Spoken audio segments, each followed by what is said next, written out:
ठीक है। कौन कौन सी है वैसे? जब मैं पढ़ता था तो मुझे डेफिनेशन आई थी पेपर के अंदर, सेकेंड और टेंजेंट। सेकेंड और टेंजेंट ऑफ सर्कल क्या होता है, बहुत इंपॉर्टेंट है। लिखते जाओ साथ में कॉपी के ऊपर, कॉपी पेंसिल निकाल लो, लिखते जाओ इसको। सर्कमफेरेंस ऑफ सर्कल क्या होता है? सर्कमफेरेंस ऑफ सर्कल क्या होता है? सर्कमफेरेंस बस नहीं लिखा। तीसरी डेफिनेशन मोड क्या होता है बेटे?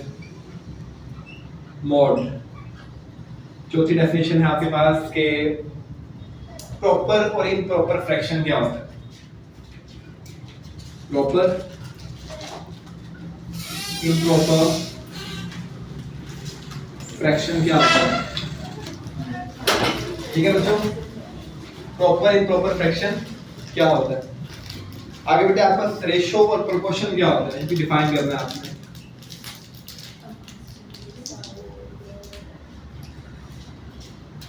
What is meant bye ratio and proportion? आगे बेटे एक्यूट एंगल और ऑब्ट्यूज एंगल क्या होता है? एक्यूट एंगल और ऑब्ट्यूज एंगल। सिक्स है एक्यूट एंगल और ऑब्ट्यूज एंगल। ठीक है बच्चे। आगे है बहन आपके पास स्टैंडर्ड डेविएशन क्या होता है? स्टैंडर्ड डेविएशन क्या होता है? ठीक है। उसके बाद है बेटे आपके पास क्वाड्रेटिक इक्वेशन क्या है? आठवीं है क्वाड्रेटिक इक्वेशन क्या होती है? क्वाड्रेटिक इक्वेशन क्या होती है? नाइन्थ है बेटे आपके पास सबसेट क्या है? ठीक है, नाइन्थ क्या है? सबसेट क्या होता है?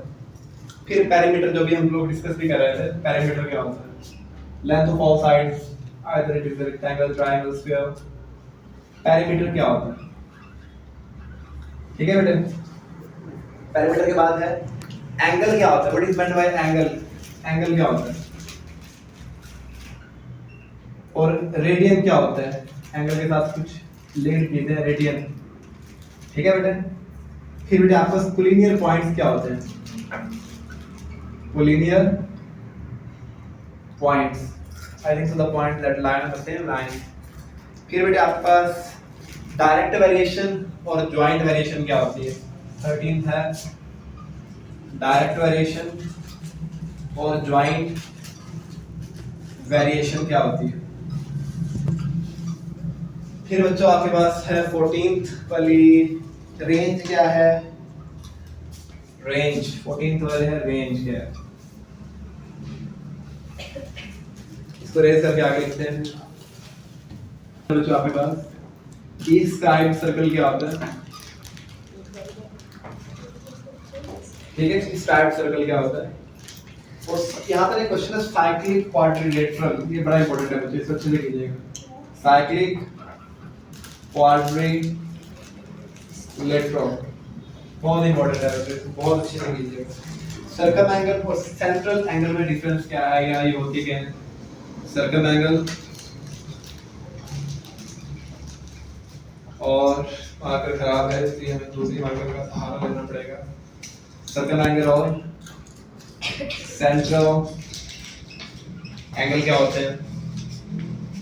फिर बेटे आपके पास कॉर्ड ऑफ सर्कल क्या है? फिर इनस्क्राइब्ड सर्कल क्या होता है? कॉर्ड क्या है? इनस्क्राइब्ड सर्कल क्या होता है?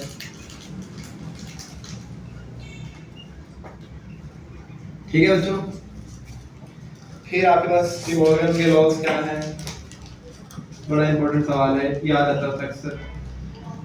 डी मॉर्गन के लॉज क्या है? लॉन्ग भी आता होता है यार, ठीक है। De Morgan laws. सेक्टर और रेडियस ऑफ सर्कल क्या होते हैं? सेक्टर और रेडियस ऑफ सर्कल क्या है? ठीक है। फिर बेटे आपके पास क्वेश्चन तो भूल ही गए, क्या क्वेश्चन भूल गए? रेडिकल इक्वेशन क्या है और एक्सपोनेंशियल हमने लिखा कि नहीं लिखा? इस बार नहीं लिखा ना, लिख लो बेटे। रेडिकल इक्वेशन रेडिकल, रेसिप्रोकल और एक्सपोनेंशियल, इसमें से एक क्लास नहीं आता।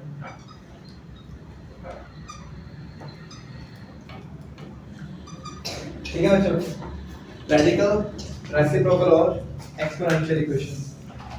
फिर बेटा आपका फ्रीक्वेंसी डिस्ट्रीब्यूशन क्या है? फ्रीक्वेंसी डिस्ट्रीब्यूशन क्या होती है? फिर बेटा आपका क्वेश्चन है कि ऑन टू फंक्शन क्या है? कौन सा क्वेश्चन है? ऑन टू फंक्शन क्या होता है? और आखिरी क्वेश्चन है बच्चों आपके पास, what is meant by synthetic division. जो बेटा आपके 24 क्वेश्चन हैं, ये आप बहुत अच्छे से कीजिएगा, यही आते हैं पेपर के अंदर, तो 20 नंबर आ जाएंगे। जिसको कुछ नहीं आता है वो ये कर ले, तो मेरे कहता है जिसको कुछ नहीं आता है वो ये कर ले।